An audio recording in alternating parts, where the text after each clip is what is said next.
Welcome to the Business Unfiltered podcast. I'm your host, Derek Thomas with Polygon Market. Welcome. We made it, episode 3. I got to say, everyone's been giving me some fantastic feedback. I understand the video does not look great, that the audio has been up and down, but we're working on it.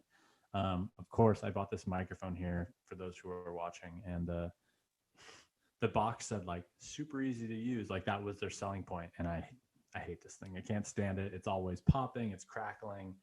But I may have some new thing coming in the works in the next few episodes. I'm looking into getting a better quality camera and potentially a better / easier mic. So keep watching. Hopefully you'll start seeing some improvements. But again, I want to thank everyone who's reached out to say something nice, to those who have given some feedback, and to everyone who's listened. Like it's been great. I'm recording this on Monday, a little after 5 o'clock. And for those who know me, and for those who have known me in the past, doing work, later in the evening, I'm a morning person. So doing things like that means that I'm enjoying it, right? And that's all I ever wanted out of this. I'm trying to put as little expectations as possible into building this podcast. It's more about just talking to fun people and putting out some cool shit that, I find interesting and helpful. And, hopefully you guys feel the same in one way or another. On today's podcast, we have Mike Lopez, Larry Lopez. He's a man of many names, but most of you will know him as Mike Lopez. He is the director of sales at Agora here in Santa Clara. Agora is a client of ours, actually. They work in the gaming industry, a lot of video integration, things like that. But more importantly, today's podcast, we talk about sales and mindset training. So Mike is one of these guys who has climbed the ranks very, very quickly. And we kind of just walk through, his timeline on how he got to where he is today, different things that he's done to help himself kind of keep moving up. And interestingly enough, recently he's gotten this new team underneath him, and we talked about how he coped with having to have a large team underneath him, different fears and insecurities he had going into that, how he got over it. Super, super interesting stuff. And as a manager of a few people, I'm trying to be better at, getting the most out of my employees and keeping them enthusiastic, keeping them happy, the works. And so it was super interesting to me. I had a great time. I hope you guys enjoy this a little bit longer. I think we went for like 35 minutes, but this was like fun one. And I have more coming. I hope you guys are looking forward to it. My goal at first, this podcast was going to be like seasons of 6, once a week for 6 weeks, and see if we could do like 3, maybe 4 seasons. But there's something telling me that I got to keep going, even if we're not getting a ton of listeners, even if there's not a lot of traction, whatever you want to call it.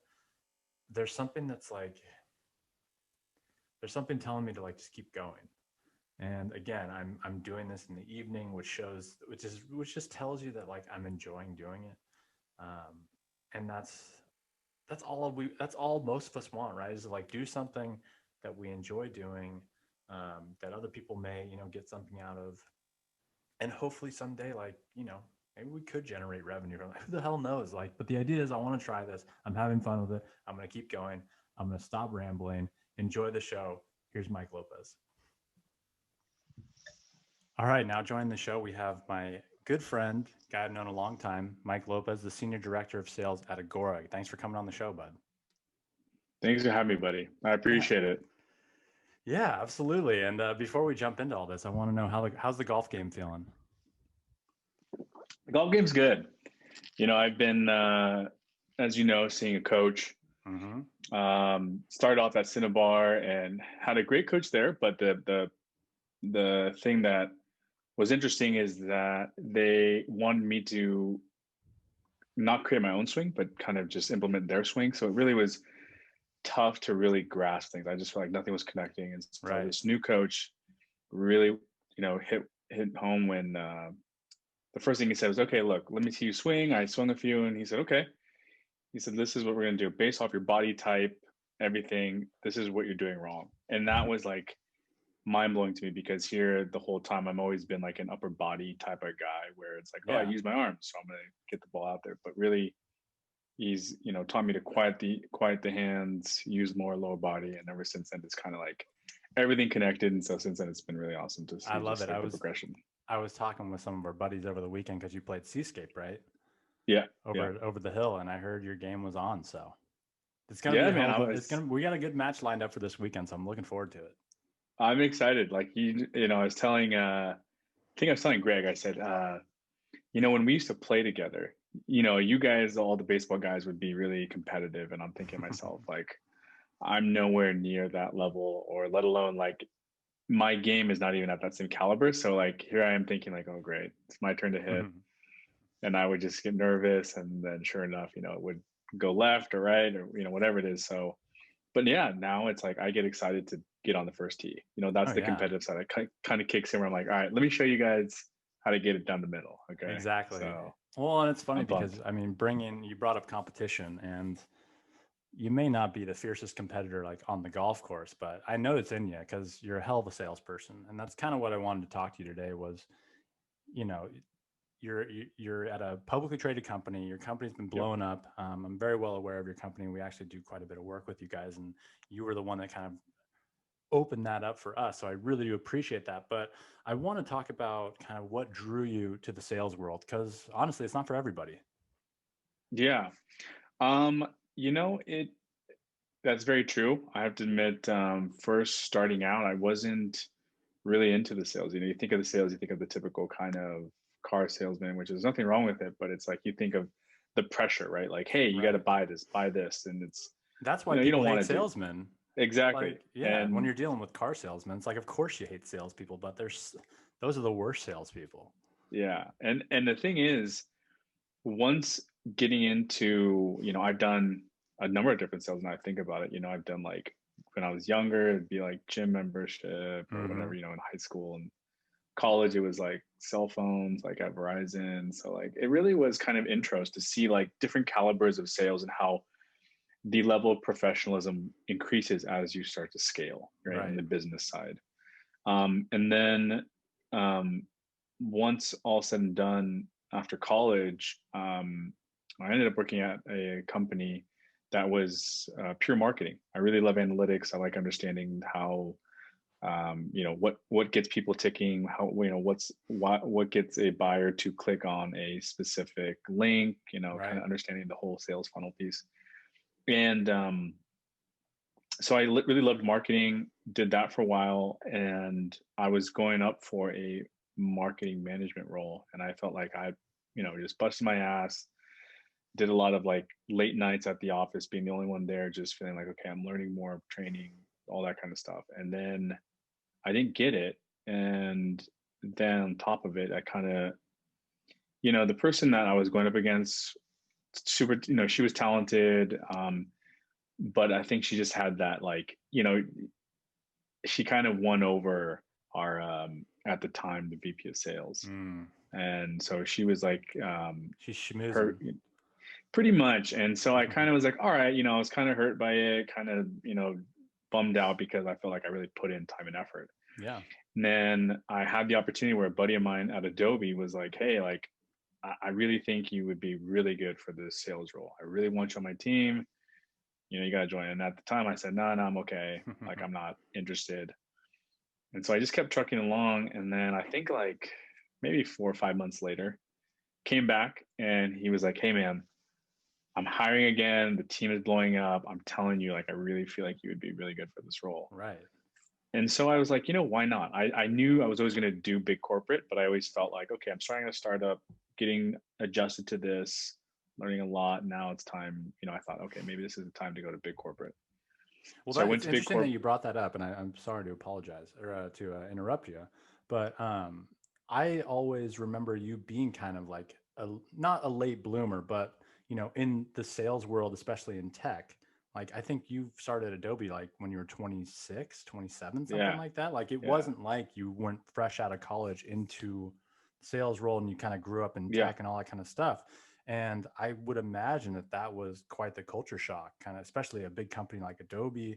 You know, you're dealing with thousands of employees. It's a big, big company. Was that something that kind of took you off guard? Did you love it right away? How was that whole introduction into that company? Yeah, I think it's actually funny. In high school, I was trying to get an internship and I forgot that I had actually applied to Adobe for an internship, Mm, a marketing internship. And it wasn't until when they went and were like onboarding me, they were like, "You're already in the system." right. I was You're like, on "What?" file. Yeah, I was like, "What?" And it brought me back to thinking like, like wow, like it's weird how that kind of connected. It came full circle, you know. Hmm. You And then yeah, manifested it once I almost.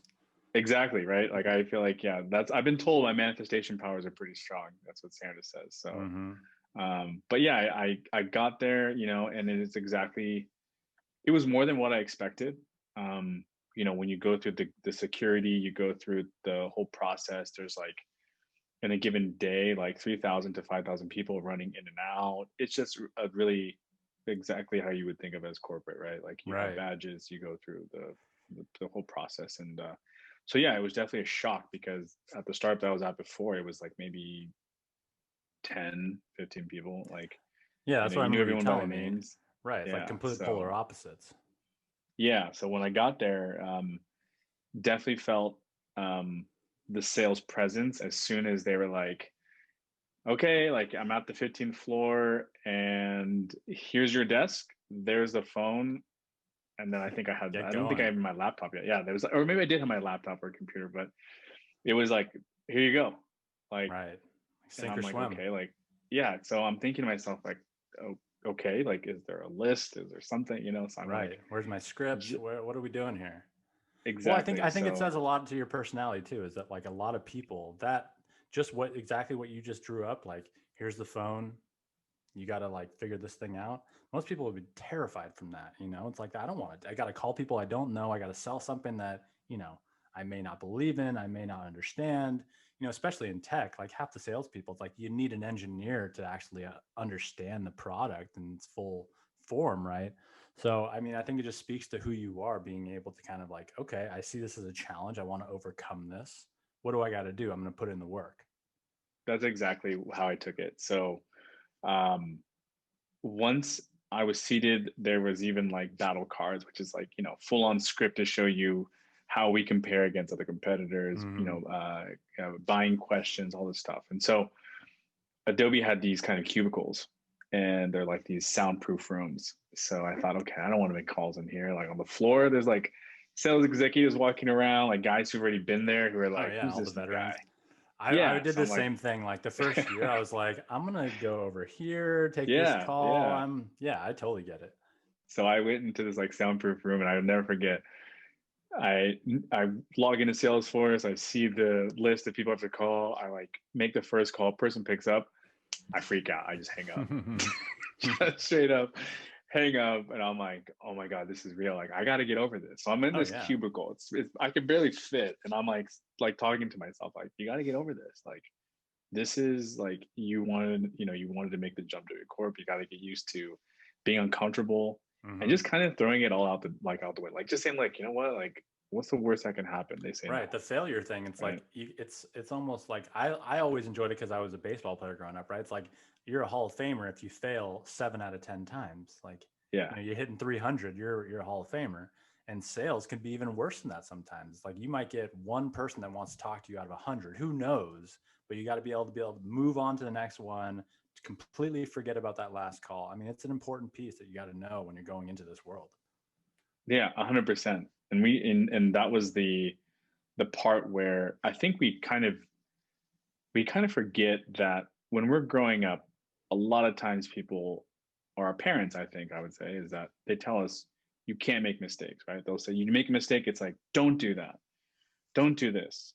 So when you're conditioned at a young age to like be very cautious, I feel like that's kind of the feeling I had, which was I didn't break into my whole like motivational kind of like higher up kind of level of thinking until Sure. later on, but like I was definitely testing that realm of like, okay, like you're used to being cautious, not wanting to make mistakes. If you're going to want to get to that next level, you got to decide like either you're going to make it and put yourself out there or you're not. Right. And I think this was where, for me, I started to really embrace that concept of being like, look, like I always knew I was going to be, and not trying to like toot my own horn, but I always knew I was going to be successful. Like, Hmm. and it's successful does not mean like from money wise or anything, but I just knew that whatever I put my mind to, I knew I was going to You achieve could do it. something. Yeah. Right. That inner So confidence that no matter what you put your mind to, you can pull it off if you really try. exactly. And Right. that's what I really felt. And so I just said, look, I think this is it. Like, I think this is where it starts. Um, and so, yeah, I mean, I went through the process of, studying the playbook and studying the product and Hmm. all this stuff, trying to think as a customer, what would make me say yes, all that stuff. And sure enough, probably 2, 3 months down the line, I think that's when I really started to understand, being on enough calls and hearing enough no's and don't call me or who are you. And you just start to, then even the calls that were good, you get to hear the customers tell you like why this is a good product for them, why it's not. And you start to really understand kind of like how to kind of guide that sales process. Right. And that's something where I started to really pick up quickly on. And for me, that once I got to a certain level, then that's where I started to see myself really take off. Right. You find your sweet spot. It's like you Yeah, understand the process and what the clients are looking, or the customers, the prospects, whatever they are. You're trying to figure out kind of their pain points, right? And once you can hone in on that, I mean, I don't want to say it's like a game, but it becomes kind of a game, it and is. that's what I love about it. Some people hate it; they think it's kind of skeezy, but like, I'm really here just trying to help you. But Yeah, you got to make a game out of it. Otherwise, it's going to be painful, man. Like otherwise, you're just going to be crying at the end of every single day. a So hundred percent. yeah, I think you have to make it fun. You have to make a game out of it, and you have to be okay with a guy saying like, "Don't call me, take me off your list, whatever it is. It's okay." Yeah. That's And really actually, the worst thing that could happen. the funny thing was when I was in there, uh, I was, instead of being more salesy, I was being more of like a support agent. Mm, Everyone there, all the sales guys are like, look, the sooner you learn to just like not be like support, the sooner you'll start to close. And these are guys telling me, I'm thinking to myself, like, well, I do want to take care of customers. I do want right. to actually like help them, and they're like, yeah, but that's what support teams are for. We're here to close the business, pass the contract on, blah, blah. And so it was really hard for me to understand that, which I actually never gave up. Actually, I was gonna say I don't see you as being like I no, passed this off, so you guys deal with it now. I got you where it's supposed to be. Like that's not you. yeah. And I, ever since then, like I heard it a lot, even from guys who were seasoned and like, successful at closing, making a lot of good money.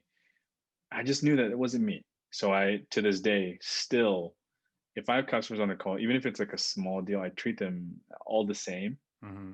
in terms of making sure that they get some form of support, they get some answers to their questions, and just instilling that confidence goes a long way. And I always Yeah, find that if you do right by customers, not only will they be repeatable customers, but they'll also refer you to someone else. I think that's an important piece to it. So totally.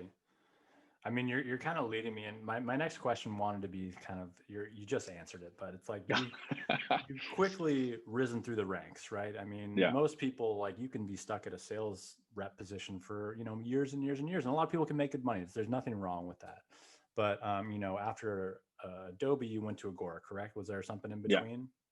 Okay, no, so yeah. and I want to say within 18 months, you were in a management role of some sort, and now you're the director of sales. I mean, what would you say it's because of this attitude you have of taking care of people and listening and going that extra mile, or was there something else? Would you say that you would the reason why you are where you are? Yeah, I think that is a key component to it. The other parts to it too is um, I learned quickly that the more, um, and actually Sandra taught me this, which was it. As soon as you learn to let go of trying to control the outcome, Mm, the sooner you'll see that success comes more quickly. And I think that was so pivotal for me. And I even actually, that happened at Adobe which was I was always trying to control the outcome of like that next promotion, right? I'm going from lead qualification rep to SDR to account development manager, inside sales. Like I was always like trying to focus on the end result. And as soon as I stopped doing that, that is when I started to see upper management or other, colleagues notice my the hard work that I put in. And it's almost like when you hear when the saying of like when you hear people trying to say look at me, you almost don't want to do them a favor, right? You're like you're that person who just keeps on Right. It's trying like, to get attention, listen here, you're right? trying way too hard right now. Exactly. And then there's the other people who are like, well, who's that guy in the corner who's just like grinding? He doesn't say Yeah. much. He's just that's the part where like it's for any I think any person in any business, it's good to make yourself aware, but that was where it really changed my trajectory, where I started to just say, look, control what you do day in day out, and don't worry about the other people around you. Just know that here's what your end goal is. You have to come in, and your job is to produce revenue. Right. Don't worry about the other things. The squeaky wheel gets the grease. It's true they're going to get some attention, but it's not always the right attention. Right. And And so, that yeah, and that I was the 100% part. agree. Yeah, and that was the part where when going to Agora, I just amplified that. I came in, and I did I did heavy research into the company we were first joining. I looked at it as like from a sales perspective, what's that next company that has a service or a product that is not already saturated, or has a market for to sell into. Like these are all things that I went through a full process. I think I went through like every year for the last 2 years before Agora, I would go through like 7 or 8 interviews just to see what was out there, just to hear Yeah. what recruiters would throw out there in terms of buying options and stuff like that. So when I got to Agora, um, the the pieces where yes, the hard work, taking care of customers was an added tangible piece to my like formula. Everything else was more like my head was down. I stayed late after hours, did research, really tried to understand the space. And then from there, it's always this. I'm a very big believer in the best way for anyone to learn is by doing. So I would go around to every department, meet with the CTO, CEO, the engineering team, the solution architects, and I would ask them like, how does my role correlate to you and like what you guys do? Sometimes they'd say it doesn't do anything. Like you're Hey, but at just least yeah, right? yeah, exactly. And so that was the key was like, okay, once I know the lay of the land, now I really know how to cultivate these relations that allow me to like pull in somebody if I need to. So once people started realizing like, huh, who's this guy who's asking like what I do? Like he's genuinely interested like what I have to do. Right. He's trying to get better. Yeah. And I think that was what sparked the awareness of like who is Mike Lopez? Like who's this guy who's coming into Agora and like, he just sits in this corner, but he's just doing work. Right. And once I started, doing that and seeing the executives closing there, my job was tasked to build out the sales process. So I came in, left Adobe, went in there, built out all the sales process from Marketo, Salesforce, including the tools needed to give us data insights into customers, all this stuff. So I pretty much was building the sales engine. Once that was done, we started to put it into play, and then that's when my CEO, my VP of sales were like, wow, like you've done this before. Right. It's like right. yeah. So that started to develop, and I started to really figure out ways of like, how can I add more value? How can I really add more to this, to that, kind of builds up my reputation. And so I started doing more of that. Then they were like, you know what? We're going to put you into a closing role. And this is something that I had been working towards, but I already was doing that at Adobe. So inside sales is what I was at, enterprise inside sales for the West Coast. But I kind of did a little bit of a backpedal to do this, like building this sales process. So I figured if I do that, I solidify myself. And so then they put me into a closing role, and then again, applying the fundamentals that I had already learned and just kept my head down. They started to see me close deals. I think as soon as I think it was like the second week in that closing role, I already closed a deal that was pretty large. I remember And, talking about this. It was pretty impressive. I mean, it's yeah, interesting, Mike, because what I'm hearing from you is like all this confidence, right? It's like, hey, I knew I could do it. I'm gonna bust my ass. I'm gonna burn the midnight oil. I'm gonna learn everything. I'm gonna talk to everyone. I love it. And I think that's what it takes to really excel at any position, right? for sure. But what I'm interested in hearing about is, not too long after all this, you became director of sales, which means, you got a team of people underneath you. And if I remember correctly, last time we talked, we're talking like 30 some odd people or something, right? Yeah. So collectively, there's like 30, not just of sales, but there's like the SAs, the DEs, so even the Right. indirect reports. So yeah. So, I mean, what I'm interested in hearing is, and I know it's been a progression. So it's not like you were this lone wolf sales guy into this management role where you got a ton of people underneath you. But, even going from 5 people to 10 people or 10 people to 20 people, that increase is scary, man. Like there's a lot of fears that come up. I mean, I'm curious to know if you had any of those, if you're just Superman, just taking everything head on. No, definitely there was times of being scared. Mm-hmm. And it's because it goes from when you're a lone wolf, you're just worrying about you, right? Your book of business, you clock in, you close some deals, and then it's off to the golf course, and you're chilling. You're taken That's a care of. good life too for some people. That exactly. No, trust me, I love it. I think there was moments where I was like, I think I would talk to people and they'd be like, "Dude, you're at the golf course again?" It's like, "Yeah, man, I take care of my business. I'm good." But um, then yeah, having people then start to report to you, it does add a bit of like a different element. And for me, um, the biggest piece to that was knowing that I have now people depending on me to ensure they're successful. And not only that, but they're essentially depending on you to help make sure that they get paid, Right. I was gonna right? say And I you're somewhat in charge of them making a living and making yeah, ends meet. They're and that's the looking for part your guidance, right? exactly. And that was the part where I it was scary, but at the same time, I always felt like whether family, whether friends, I've always been like in a situation I would drop anything for my boys or whoever. Sure. So I kind of looked at it and took that approach. I was like, okay, these are yes, my, colleagues, and it's my responsibility to ensure that I help set them up for success. So I need to do my part. And if I don't do that, then that reflects poorly on me. And so um, that was something where I made sure to have more focus on emotional intelligence. Mm-hmm. Started reading books, started downloading things like The Confidence Gap.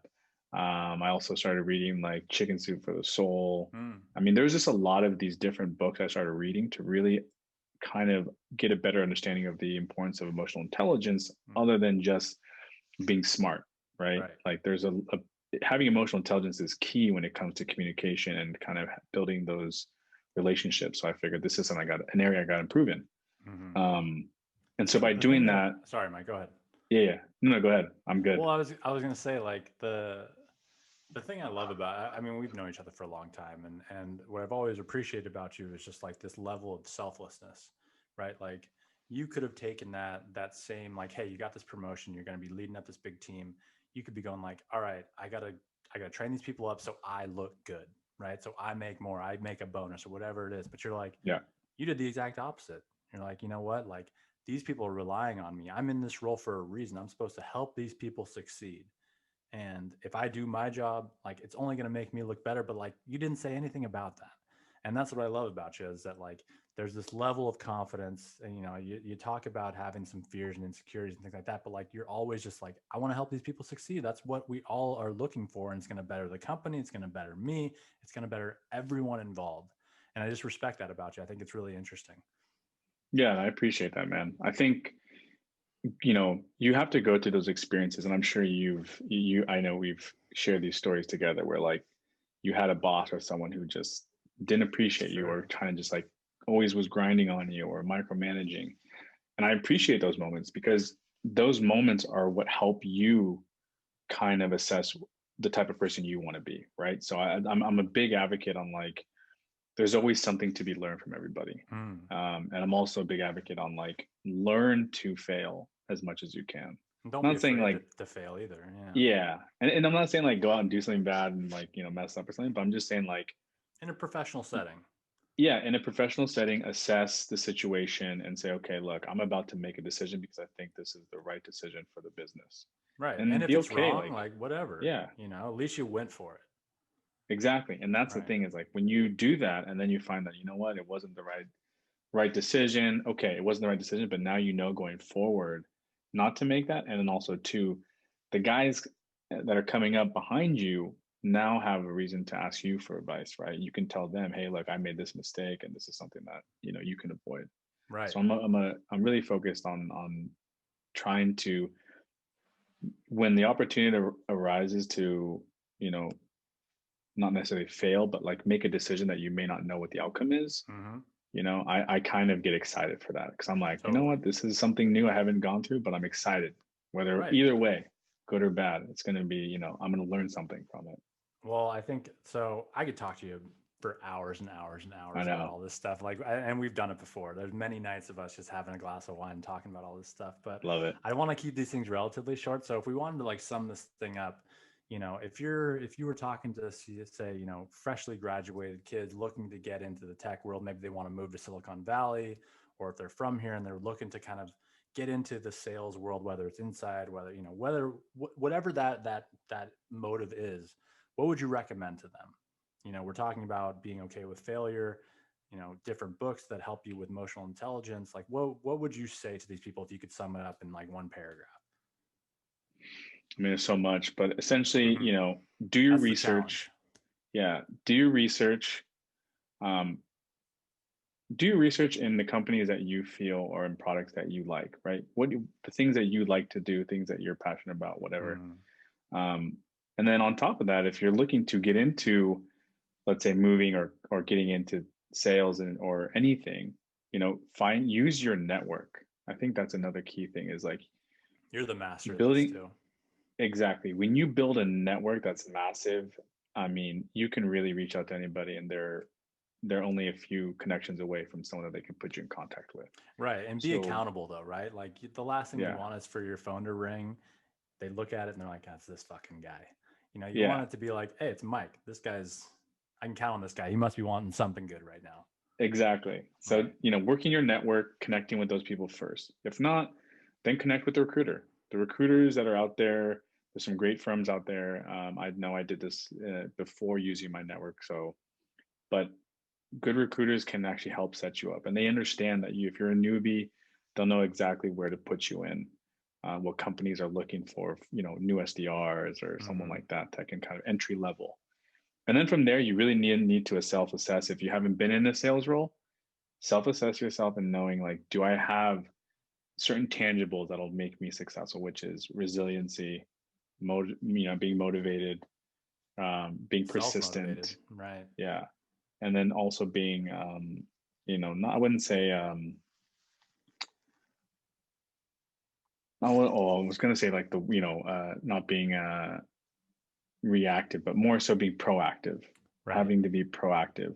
I think those are some key areas that I think if you have those things, you'll do well, especially emotional intelligence, right? Like if you're a people person, you know, I would say also that's another key thing because Mm-hmm. you're going to be talking to a lot of people. So if you don't like talking to a lot of people, then it might not be for you. But essentially, if Right. you have those things, then you should be set up for success, and be open minded. If you're not going to be open minded to being coached or taking, constructive criticism, then this ain't going to be. This probably won't be this. The sales probably won't be for you. Right. And if I could add one thing to that, I would say like try and find a mentor of some sort, someone who can kind of show you the For ropes sure.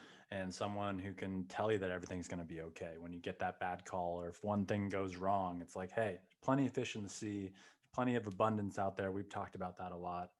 But this was great, Mike. I really appreciate your insights. I think this is some powerful stuff, just not even in sales, but just mindset training, having that leadership that you have. I really appreciate you being on the show. Absolutely, man. And we can do this again. I know I'm sure we'll do this in the next few days, but And you'll anytime. be one of the first like reoccurring guests. How about that? I can't wait, buddy. I appreciate you having me. Thank you. Absolutely. Well, we're gonna have a hell of a match on Saturday up at Poppy Hill. True We're looking that. forward to it. Yeah, And then we'll have a couple beers after. How's that sound? that sounds perfect, buddy. Thanks All a right, lot, man. bud. Thanks for being on the show. I appreciate it. See ya. All right, I'm just gonna hit stop here.